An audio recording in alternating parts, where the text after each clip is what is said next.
Afrique Média, le monde, c'est nous.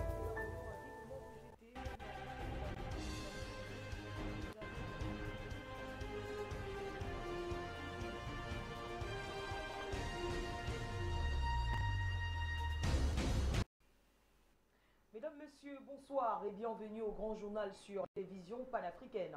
Tout de suite, les titres.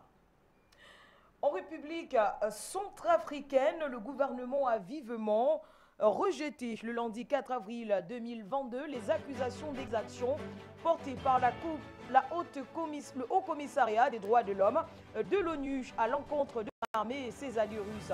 Ces derniers sont notamment accusés de violences sexuelles, d'actes de torture et de traitements inhumains. Selon l'ONU, la responsabilité incombe à l'État centrafricain qui a donc décidé de balayer d'un revers de la main cette décision de l'ONU. Et puis en France, à quelques jours des présidentielles, Afrique Média fait un zoom sur le bilan sécuritaire et politique d'Emmanuel Macron dans la zone Sahel. Lui qui 100 jours après son investiture faisait ses premiers pas en Afrique, dont la région de Gao qui sera malheureusement sanctionnée par une série d'échecs. Lui qui avait pris le risque de continuer sur les pas de ses prédécesseurs, croyant dur comme fer au recours militaire.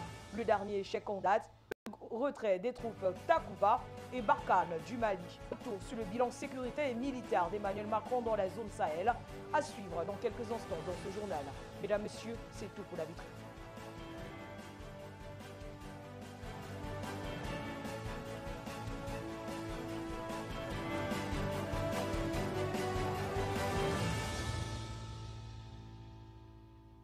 Une fois de plus, bonsoir et bienvenue au grand journal sur la télévision panafricaine. Nous ouvrons cette édition avec le Burkina Faso où le Premier ministre a donc dévoilé la feuille de route de la transition à l'Assemblée nationale. Un mois donc après la formation de son équipe, le Premier ministre Albert Ouédraogo présente sa feuille de route aux membres de l'Assemblée législative de transition. Il a expliqué comment son gouvernement compte venir à bout de l'insécurité et récupérer les parties du territoire occupées par les groupes armés. Faisant le diagnostic de la situation nationale, le Premier ministre souligne qu'au contexte sécuritaire et humanitaire difficile, s'ajoutait la crise sanitaire liée à la Covid-19. Pour faire face à ces difficultés, le chef du gouvernement annonce comme priorité dans sa feuille de route la lutte contre le terrorisme et la restauration de l'intégrité du territoire. Cela passe par la réorganisation au sein du commandement des forces armées, le renforcement des effectifs à travers des recrutements, le rappel des militaires retraités et le renforcement des partenariats. Le Premier ministre Albert Ouédraogo souligne que le gouvernement a opté pour la diversification des partenaires stratégiques du Burkina Faso dans le respect de l'indépendance, de l'intégrité du territoire. Au niveau de la refondation de l'État et de l'amélioration de la gouvernance publique, le chef du gouvernement annonce la suspension des recrutements sur nouvelles mesures en attendant une rélecture des textes. Il promet également de mettre en avant la promotion des compétences techniques. Sur le plan politique, Albert Ouédraogo promet un nouveau cadre juridique relatif à la création au financement des partis politiques, au plafonnement des dépenses de campagne, ce qui, selon le chef du gouvernement, permettra de lutter contre la corruption électorale et le blanchiment d'argent en période électorale.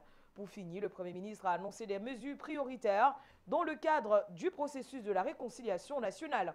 Il a également cité l'accélération du traitement des dossiers pendant la justice.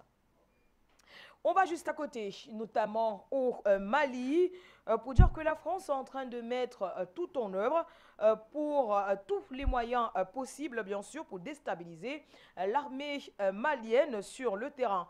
Après son action coordonnée la semaine dernière dans la région de Moura, où les femmes ont donc réussi à tuer 200 terroristes et interpeller 50 individus. Donc RFI a vite fait d'annoncer que des bavures avaient été commises par les forces armées maliennes. Le journal, dans l'une de ses parutions de ce 5 avril, pense que la MINUSMA devrait d'ailleurs mener des enquêtes. Auront-ils l'autorisation de Bamako? Tentative de réponse avec vous, Fabrice Ndoum.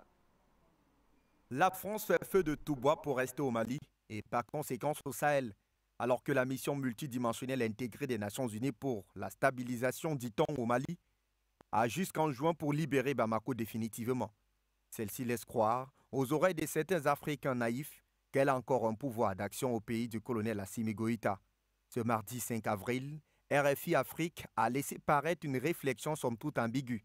Le journal français, chassé du Mali depuis mars dernier, s'interroge si la MINUSMA pourra-t-elle enquêter à Moura. Pour rappel, la localité submentionnée a connu la semaine dernière une véritable action de nettoyage des forces armées maliennes, avec un bilan élogieux. 203 combattants des groupes armés terroristes tués et 51 personnes interpellées. 200 motos brûlées et saisies, d'importantes armes et munitions saisies.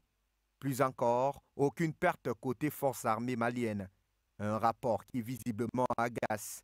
La montée en puissance de l'armée malienne sur le théâtre des opérations est une gêne désormais pour l'Élysée, qui à chaque sortie des FAMA sort le même verbiage. Les prétendues exécutions sommaires, les pillages, les maisons brûlées et des femmes violées par l'armée malienne. Cette fois, il s'agira donc, selon RFI, à la MINUSMA, dont la mission première est le maintien de la paix au pays, d'enquêter sur les prétendues bavures militaires observées lors de l'intervention à Moura. À cet instant, une interrogation demeure. Quand est-ce que la MINUSMA a mené des enquêtes contre les exactions, cette fois-là réelles, commises par la force Barkhane au Mali depuis 10 ans d'occupation? Silence radio. Depuis le début des opérations militaires des FAMA, l'armée malienne ouvre des enquêtes de manière systématique en cas d'allégation d'exactions portées contre ces derniers. À votre question, Christelle, nous dirons donc que la MINUSMA n'a et n'aura aucun mandat pour enquêter sur des prétendues bavures de l'armée républicaine du Mali. En RCA, le gouvernement centrafricain a rejeté le lundi 4 avril 2022 les accusations d'exaction du Haut Commissariat des droits de l'homme de l'ONU à l'encontre de son armée et de ses alliés russes. Ils sont accusés de violences sexuelles, d'actes de torture et de traitements inhumains. Selon l'Organisation des Nations Unies, la faute est celle de la RCA. Il avait été annoncé par Michelle Bachelet des violations des droits de l'homme commises en majorité par des rebelles, aussi par les FACA et leurs alliés russes. Eux aussi, à leur tour, sont accusés de violences sexuelles, d'actes de torture et de traitements inhumains, dont la responsabilité incombe à l'État africain.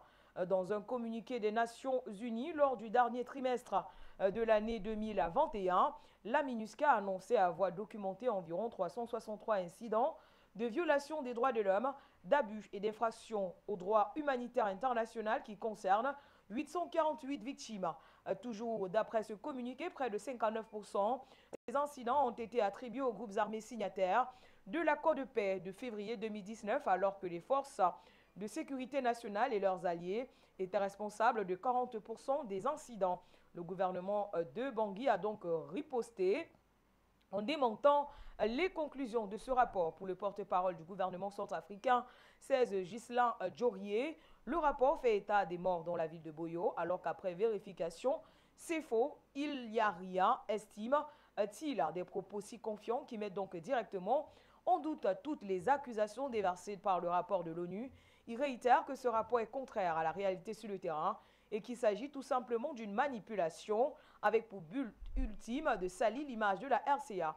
Le gouvernement centrafricain ne permettra sous aucun moyen que l'image de son armée soit salie. En toute situation de guerre dans un pays, il y a des pays qui apportent leur assistance militaire, alimentaire et autres à celui-là. Pour le ministre de la Communication, des dommages collatéraux ne manqueront pas. Il ne sera donc pas la peine que toutes ces accusations aient lieu. Il exhorte donc le peuple centrafricain d'attendre les résultats des enquêtes de la commission mise en place par le président au décret, en précisant qu'ils seront très étonnants. Et en attendant bien sûr le résultat des enquêtes, nous allons recevoir dans ce journal Marie Poto Ramadan, habituée des éditions de journaux de la télévision panafricaine, avec qui nous reviendrons sur ces exactions de l'ONU qui ont donc été balayées par le gouvernement centrafricain. Alors bonsoir Marto Ramadan. Il y a de cela quelques semaines, le peuple centrafricain manifestait contre certains complots à l'endroit de la RCA, magnifiant également les instructeurs russes. Cette fois, c'est le gouvernement qui a décidé de prendre ses responsabilités, balayant d'un revers de la main les accusations de l'organisation, les accusations de l'ONU, plus précisément. Tout à fait. Bonsoir, madame. Merci de me recevoir une fois de plus. Bonsoir à tous ceux qui sont connectés à travers la nouvelle technologie, à travers leur écran et qui nous regardent à travers le monde. Le président Touadéra avait bien dit que si les Russes avaient commis des exactions, s'il y avait eu des dérapages, qu'une enquête serait ouverte afin que les sanctions soient appliquées. Mais certaines personnes pensent qu'on a besoin de la justice étrangère afin de juger ce qui se passe sur le territoire centrafricain. Il n'en est pas question. L'État centrafricain n'existait pas avant l'arrivée au pouvoir du président actuel. Il n'y avait pas d'État, il n'y avait même pas de justice en centrafricaine et encore moins une armée. Donc, ce n'est pas comme les militaires de la Sangaris qui sont venus faire du mal à nos enfants et qui, au lieu d'être jugés en RCA, ont plutôt été couverts par le gouvernement français, couverts par Jean-Yves le Drian, ensuite ramenés en France et blanchis. Non. Chez nous, en RCA, depuis l'arrivée au pouvoir du président Touadéra, c'est-à-dire même depuis l'arrivée de la vraie démocratie, il n'est pas question que ce qui se passe en RCA soit jugé ailleurs, tout comme il n'est plus question qu'un dialogue ait lieu à l'étranger. Donc, le président avait bien promis que si ces militaires centrafricains ou russes avaient commis avaient commis des fautes, qu'il y aurait une enquête. Donc, il n'est pas question que ce rapport qui condamnait les instructeurs russes soit validé. C'est pas possible. C'est comme s'il n'y avait pas de justice en RCA. Et c'est comme si le président Touadéra balayait aussi du revers de la main les pouvoirs et les risques pris, c'est-à-dire que les risques pris par les Russes, alors que non. Les Russes, plusieurs sont morts en RCA. Et quand il s'agit d'aller sur le terrain, les FACA, c'est-à-dire que l'armée centrafricaine est devant et les derrière ou à côté. C'est eux qui disent aux Russes, c'est-à-dire c'est eux qui connaissent mieux le terrain, qui peut aider mieux les Centrafricains que nous-mêmes. Donc les Russes sont là, nous accompagnent et non sont devant et nous derrière. Non, ils nous ont formés, mais le terrain, ce sont nos FACA qui maîtrisent ce terrain-là en question. Après, si une population n'a pas voulu collaborer avec les Russes et qu'il y a eu de dommages collatéraux, on peut comprendre. Mais sachez que, madame, moi, en tant que femme, en tant que mère, il n'y a pas d'accouchement sans douleur. Alors, Marie Poto Ramadan, selon vous, que recherche l'ONU à travers ces faux rapports selon les autorités centrafricaines, puisque selon en croit ces derniers, la réalité est tout autre sur les terrains. On accuse les forces armées centrafricaines avec leurs alliés russes de violation des droits de l'homme, de violences sexuelles et également de tueries, ce que le gouvernement dément formellement en attendant les enquêtes. Après, ce que recherche l'ONU, ce qui était visé, on le vit actuellement. C'est déjà, ils sont en train de se faire. C'était des sanctions contre la Russie. Elle cherchait par tout moyen, par faire sanctionner la Russie afin de la faire partir de la RCA. Donc, c'était ça, en fait, le but. Alors que les Russes qui sont en RCA, mais ils sont très élégants, ils sont très ordonnés, ils ne sont pas comme les barracudas, c'est-à-dire les militaires français connus, qui allaient en boîte de nuit, qui couchaient avec des mineurs. Non, les Russes qui sont là-bas, ils sont très élégants, ils sont très discrets. Donc, en tant qu'homme, si un vers une femme centrafricaine qui est majeure, je ne vois pas de quoi l'ONU se mêlerait. Donc ça, après, c'est une autre parenthèse. Mais l'ONU cherche à faire accuser la Russie, à la faire sanctionner et à la faire partir de la RCA et également faire partir le président actuel qui est en train de se battre afin de faire sortir le pays qui est dans le gouffre depuis 60 ans. Donc, ils cherchent également à le faire partir. Donc, pour eux, ce sont les éléments, ce sont des mercenaires, ce sont des éléments d'un proche de Poutine qui seront en RCA en train de le torturer. Mais nous, on leur dit que cette torture-là, on la préfère qu'à la torture française. C'est nous qui sommes torturés. Donc, ils arrêtent de se soucier de nous. Je n'ai pas vu un pays se soucier autant d'un pays qu'il a pris en esclavage durant autant d'années. On peut vraiment se soucier comme ça d'un pays qu'on a tenu pendant plus de 60 ans esclave? Non. Maintenant, nous sommes quasiment libres grâce au président actuel qui est un homme correct, qui est un homme droit. Il sait ce qu'il fait. Donc, ce rapport, je salue le gouvernement qui l'a balayé d'un revers de la main parce qu'il n'y avait que ça à faire. Le balayer, même le froisser, le mettre à la poubelle, s'il vous plaît. Ramadan, nous vous retrouvons certainement dans nos prochaines éditions d'information. Le temps pour nous d'aller au Togo, où le gouvernement togolais a refusé de collaborer avec le syndicat des enseignants du pays. Le ministre de l'enseignement primaire et secondaire a tenu une réunion hier en après-midi avec certaines fédérations syndicales sans y convier le syndicat des enseignants dans sa volonté de trouver des voies de sortie à la crise qui secoue donc le département ministériel. Une démarche qui pourrait ne pas apaiser les tensions, nous précise Fabrice Ndouma dans ce récit. Le syndicat des enseignants du Togo, au banc des accusés, c'est la symbolique à accorder à la démarche prise par le gouvernement de Faure Yatibé, alors qu'une séance de travail est organisée cet après-midi afin de trouver des voies et moyens pour juguler la crise qui secoue le secteur de l'éducation. Le gouvernement a choisi de tourner le dos au syndicat des enseignants du Togo. Le ministre de l'enseignement primaire et secondaire du pays a convoqué une réunion avec quelques fédérations syndicales et l'association des parents d'élèves pour recueillir leurs propositions et suggestions concernant la mise en œuvre du mémorandum signé le 10 mars dernier. Un choix justifié par le ministre du Travail du pays, Gilbert Diawara, qui pense que les fédérations syndicales invitées sont de véritables interlocuteurs pour l'État.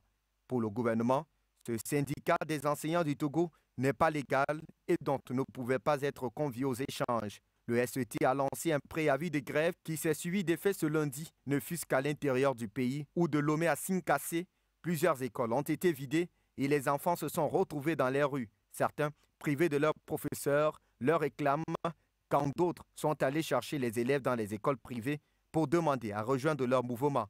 On est donc parti pour un long bras de fer qui va durer entre le syndicat des enseignants du Togo, qui a connu, après la grève de la semaine dernière, près de 137 enseignants révoqués, même s'il reste encore au sein de la fonction publique et le gouvernement du pays. Et pour en discuter, nous allons recevoir dans ce journal un autre invité. Il s'agit de Adjeté Ablawa, activiste panafricaniste depuis le Togo. Bonsoir déjà à vous, cher monsieur. Comprenez-vous cette décision du ministre de l'enseignement primaire et secondaire du Togo de ne pas convier ou alors de ne pas vouloir collaborer avec le syndicat des enseignants, affirmant que le dit syndicat n'est pas légal? Bonsoir Afrique Média, bonsoir les téléspectateurs, bonsoir les panélistes et tous les techniciens qui nous permettent donc de nous exprimer vis-à-vis de tous ceux qui s'intéressent à la politique sur le continent. La situation de l'enseignement au Togo et la décision des autorités illégitimes. Le gouvernement de fait, qui lui-même est illégal. Hein? C'est le gouvernement actuel du Togo. En termes d'illégalité, on ne peut pas trouver mieux.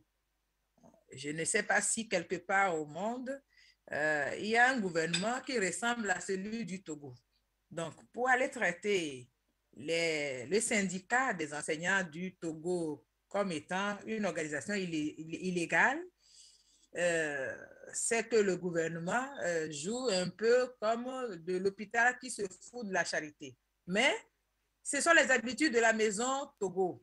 Depuis 30 ans, les gouvernements successifs au Togo ont toujours joué à ce jeu-là avec la population togolaise, en amenant les gens dans des dialogues et dont les résultats ne sont jamais, ou les promesses ne sont jamais respectées par le même gouvernement. Hein? Et donc, ce n'est pas surprenant pour moi, en tout cas pour les acteurs politiques avisés du Togo, ce comportement de la part des autorités togolaises.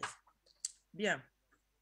Le gouvernement, l'année dernière déjà, a eu affaire avec le syndicat des enseignants du Togo, à qui ils ont fait plusieurs promesses qu'eux-mêmes n'ont pas honorées.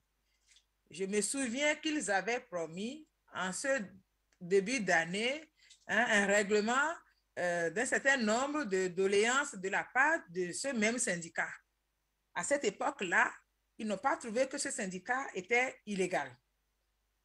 Parce que le syndicat s'est endurci maintenant et ne veut plus se laisser jouer et malmener dans ce jeu malsain de dilatoire que fait le gouvernement togolais, de dialogue en dialogue depuis 31 ans maintenant, que d'un seul coup, nous voici avec un nouveau costume illégal. C'est parfait. Les enseignants ou les parents d'élèves qui s'amusent à aller dans cette démarche de dialogue avec ce gouvernement qui n'en a rien à faire en réalité des Togolais. Hein? Soit ce sont des gens qui ont la mémoire courte, soit ce sont des gens qui sont complices du système, soit ce sont des gens qui sont masos et qui, malgré ce qui se passe dans le pays, les conditions dans lesquelles leurs enfants vont à l'école, les mensonges, les conditions dans lesquelles les enseignants délivrent, hein, les 2 poids 2 mesures, les discriminations institutionnalisées par le même gouvernement de fait, illégitime et illégal à l'égard des enfants qui ont le droit inaliénable à l'éducation. Ces gens qui vont dans ces réunions-là ou dans ce dialogue, dans cette concertation, la énième, hein, qui ne sera pas la dernière au Togo, doivent revenir à la raison rapidement et se rappeler que c'est de l'avenir de leurs enfants qu'il s'agit. S'ils souhaitent que leurs enfants continuent à aller s'asseoir sous des arbres pour être enseignés, à aller s'asseoir dans des salles de classe où il n'y a pas de livres, où l'enseignant dort parce qu'il est épuisé après avoir marché 15 km à pied pour arriver sur le lieu de travail, où l'enseignant est endetté, est soucieux, où l'enseignant craint pour sa vie, et que leurs enfants actuellement, certains des enfants actuellement, sont mis en prison.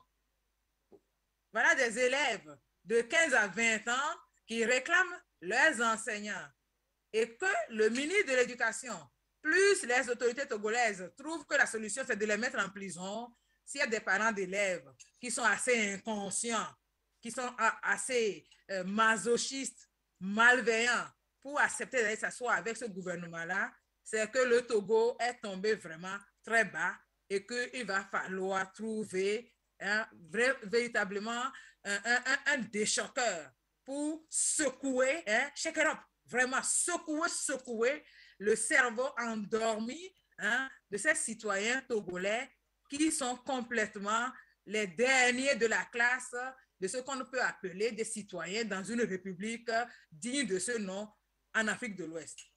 Voilà mon point de vue, mon analyse sur la situation actuelle des enseignants au Togo et la décision de ce ministre de l'Éducation qui, je me rappelle, lui-même était dans l'opposition avant et cherchait des gens pour trouver les moyens d'aller gicler ce gouvernement. Du jour au lendemain, il se retrouve à l'intérieur de ce gouvernement et en train de traiter les enseignants par qui lui-même est passé pour arriver à son diplôme universitaire de juriste et qui aujourd'hui, dans un gouvernement qui n'a pas respecté la Constitution, donc illégitime et illégal, sort la casquette des syndicats des enseignants du Togo est illégal, donc on ne peut pas discuter avec.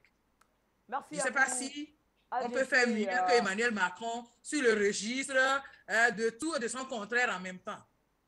Merci à vous, AJT Ablawa, pour votre intervention. On espère que votre message ne tombera pas dans des oreilles de sourds et que rapidement la situation sera décantée du côté de l'enseignement primaire et secondaire du Togo. Direction la Banque africaine de développement pour dire que le président du groupe de la Banque africaine de développement, Akinwumi Adesina, a achevé vendredi une visite officielle aux Émirats arabes unis. Cette visite de 3 jours comprenait une série d'engagements à Dubaï et à Abu Dhabi.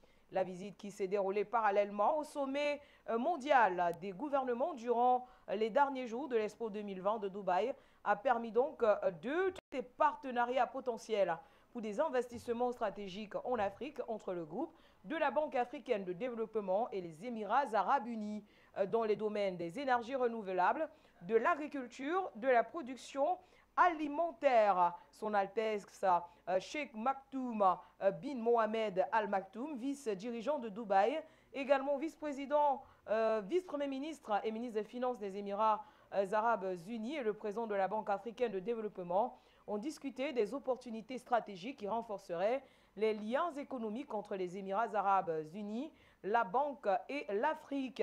Saluant le leadership exceptionnellement visionnaire des Émirats arabes unis, Adesina a déclaré: l'Afrique peut tirer beaucoup de choses du succès remarquable des Émirats arabes unis, ce que les Émirats ont réalisé en utilisant leurs ressources, leur dynamisme et leur détermination pour faire du pays ce qu'il est aujourd'hui est très important. Nous souhaitons vivement que les Émirats arabes unis deviennent un partenaire d'investissement encore plus apprécié et plus important en Afrique. Les Émirats arabes unis sont un membre très apprécié au Fonds africain de développement, le guichet concessionnel du groupe de la banque qui soutient les pays à faible revenu depuis 1978. Nous espérons pouvoir à un moment donné accueillir comme membre de la Banque africaine de développement les Émirats arabes unis.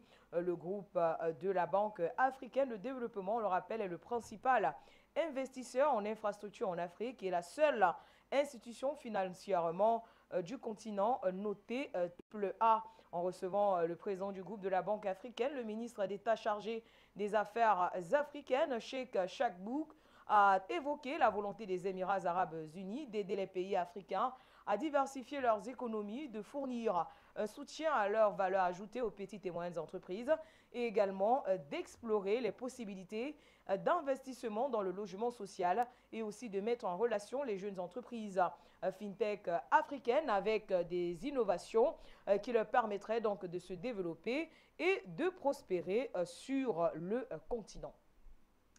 On va refermer ce journal avec cette information annoncée en titre concernant le bilan d'Emmanuel Macron à quelques jours de la présidentielle du côté de la France. Donc on fait son bilan sécuritaire et militaire dans la zone Sahel. On rappelle qu'en février 2022, le gouvernement malien avait invité les autorités françaises à retirer les forces françaises militaires Takuba et Barkhane de leur territoire. C'est le dernier échec en date que va donc essuyer Emmanuel Macron en région sahélienne. Lui qui s'en joue seulement après son investiture, avait fait ses premiers pas de président en Afrique sur la base militaire française de Gao. Ne s'y connaissant vraiment pas sur les questions militaires, il a donc pris le risque en Afrique. Ce ne sera pour lui qu'une bonne série d'échecs. La présidentielle de 2022 approche et la France aura donc un nouveau président. Lui, Macron, qui a voulu marcher sur les pas de ses prédécesseurs, a échoué de long l'âge en Afrique particulièrement. Il a donc mis en place des tactiques faussaires qui ne feront qu'inquiéter le quart de l'Afrique. Pendant ce temps, l'ennemi ne fait que gagner du terrain dans le Sahel malgré ses manipulations de chef de guerre. Des attaques avaient commencé à être menées dans le centre du Mali bien avant l'élection d'Emmanuel Macron. Ils ont poursuivi dans la partie sud, puis dans le nord du Burkina, ensuite dans l'est et après dans le sud, dans l'ouest du Niger et désormais dans le nord du Bénin et de la Côte d'Ivoire. Selon l'ONG ACLED, des civils essentiellement ont été tués au Mali, au Niger et au Burkina depuis 2013. Le chiffre n'a cessé d'augmenter au fil des années, comme le révèlent les rapports trimestriels de la MINUSMA. L'armée française a elle aussi payé un lourd tribut dans cette zone. Avant l'élection de 2019, 19 soldats étaient morts au Mali durant le quinquennat. 39 y ont perdu la vie. En dépit de cette dégradation, Emmanuel Macron n'a donc pas changé de cap. Il a persisté dans l'erreur en croyant que le recours aux militaires réglerait tout, alors que même avait alerté sur l'impasse d'une telle stratégie. Selon le juge chercheur spécialiste du Sahel, la faute en revient à la méconnaissance du dossier, mais aussi à l'influence des faucons au sein des ministères armés et des affaires étrangères. Elle en veut pour preuve le refus absolu de Paris de voir les Maliens entamer des négociations avec les djihadistes. Depuis 2017, les autorités maliennes envisagent de négocier avec les chefs maliens des groupes djihadistes. C'est une option que le colonel Paul Amri Damiba au Burkina Faso a récemment choisie pour son pays. option également défendue par des chercheurs. La France s'y est toujours formellement opposée. Des activistes maliens pensent que le comportement adopté par la France est d'une perte de temps à terme. Tout le monde sait que le règlement de ce conflit passera par des négociations et insister sur le fait qu'il ne s'agit qu'un aveuglement de la France. Et voilà donc le bilan d'Emmanuel Macron, échec en échec dans la zone Sahel. Nous allons recevoir dans ce journal le dernier invité de cette édition de ce mardi. Il s'agit de Gamal Abina, internationaliste. Le bilan, il est là, Gamal Abina, à quelques jours seulement de la présidentielle du côté de la France. Le bilan d'Emmanuel Macron en Afrique, surtout dans la zone Sahel, il est plus que négatif. Le dernier échec en date, celui de février 2022 avec le retrait des troupes à Barkhane et Takuba du Mali. Alors oui, effectivement, le bilan est négatif. Merci pour l'invitation encore une fois. Donc négatif, appellatif, mais ce n'est pas le bilan de Macron, c'est un bilan global. Hein. C'est le bilan d'abord de François Hollande qui a commencé en 2014, qui a voulu absolument, avec son opération Serval, intervenir au Mali, prétendant sauver un État de groupes djihadistes, qui est quand même assez extraordinaire, puisqu'en termes de rapport de force, des groupes, quels qu'ils soient, mobiles ou pas, ne peuvent pas renverser un État. Il faut être un peu sérieux. Mais c'est une façon de réimplanter les troupes françaises dans la région, une façon de montrer que l'ancienne puissance tutélaire coloniale reste la solution pour les Africains qui seraient toujours pris un peu comme des grands enfants. C'est un peu souvent les termes racistes utilisés. Mais la réalité du terrain, c'est qu'au bout de 8 ans de présence française et internationale, d'ailleurs, il n'y a pas que des Français, parce qu'il y avait une force multinationale, soi-disant, pour former les Maliens. 8 ans plus tard, les résultats sont évidemment un échec consommé. Il y a toujours des morts dans la région, des centaines de morts d'ailleurs. Ce n'est pas 2-3 morts, c'est quand même des villages parfois entiers qui sont rasés par des organisations qui sont complètement livrées à elles-mêmes et qui font ce qu'elles veulent dans les opérations de punition des populations. Et à côté de ça, il y a aussi un rapport assez particulier à l'État qui a été mal perçu par la population, puisqu'un État qui n'est pas en mesure de protéger sa population n'est plus un État crédible. Donc tout ça pour dire que Macron, lorsqu'il arrive aux commandes il y a 5 ans, puisque la prochaine élection arrive dimanche prochain, donc, eh bien l'enjeu malien n'est pas seulement un enjeu de post-colonial et néocolonialiste, c'est aussi un enjeu sécuritaire pour la sécurité économique de la France. Je fais référence donc à l'approvisionnement en ressources minières, particulièrement l'uranium.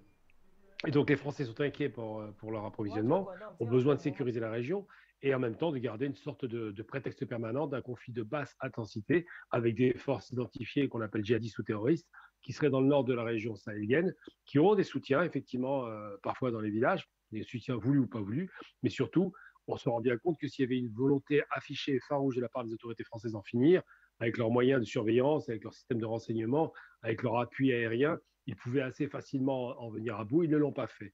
Alors aujourd'hui, la question qui reste grande ouverte, c'est pourquoi est-ce que Macron et les autorités françaises et le monde occidental en général ont des problèmes avec les FAMA, ont des problèmes avec les FACA, puisque vous avez fait référence à ça dans le journal, les forces donc maliennes ou centrafricaines, considèrent qu'aujourd'hui, on se retrouve avec toujours les mêmes méthodes. Ils parlent de terrorisme d'État cette fois-ci, d'exactions commises par les armées des deux pays qui ont repris les forces en main et surtout qui ont décidé d'en finir avec le terrorisme. Et puis, on se rend bien compte, comme ce qui vient de se passer en Ukraine, que l'accusation de massacre et d'exaction est souvent utilisée par les Occidentaux pour se draper dans leurs droits de l'homme et faire croire qu'ils sont beaucoup plus humanistes, ce qui n'est pas vrai.